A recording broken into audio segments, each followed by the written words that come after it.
আসসালামু আলাইকুম। সকলকে স্বাগতম জানাই আমার ইউটিউব চ্যানেলে।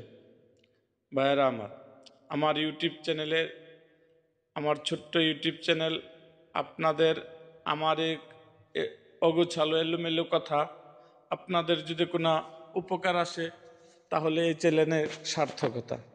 ভাইয়েরা বেড়ার অনেক রূপ নিয়ে আমি আলোচনা করেছি।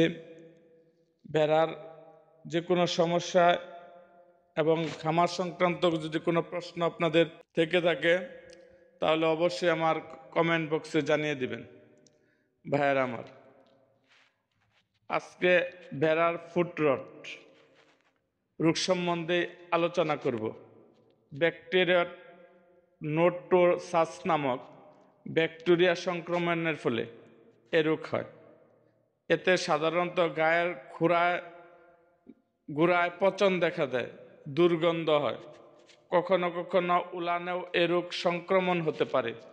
এক্ষেত্রে ভেড়ার পা 5% কপার সালফেট দ্রবণের সাহায্যে পরিষ্কার করে অ্যান্টিবায়োটিক অয়েন্টমেন্ট ব্যবহার করলে ভালো ফল পাওয়া যায়।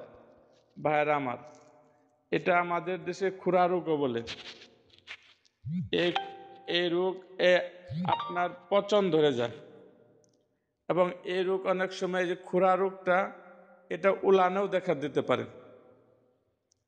এক্ষেত্রে কপার সালফেট, কপার সালফেট আপনার 5% কপার সালফেট দ্রবণে আপনি এটা পরিষ্কার করে দিবেন। এতে আপনাদের অনেক ফল পাবেন এবং সবসময় ভেড়াকে আপনারা সবসময় খেয়াল রাখবেন। আজ এই পর্যন্তই।